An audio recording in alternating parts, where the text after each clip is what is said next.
The ActivPanel 9 Premium comes with a built-in microphone array located above the ActivPanel screen.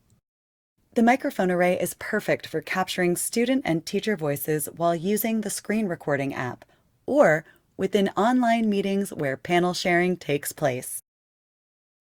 To use the microphone array within the screen recording app, tap the Settings cog when the Record button appears. If you have an external USB microphone connected through the white USB port on the left side of the panel, you can easily toggle between the ActivPanel microphone array and the external microphone. Select the Settings button on the ActivPanel remote. Then, scroll to Microphone.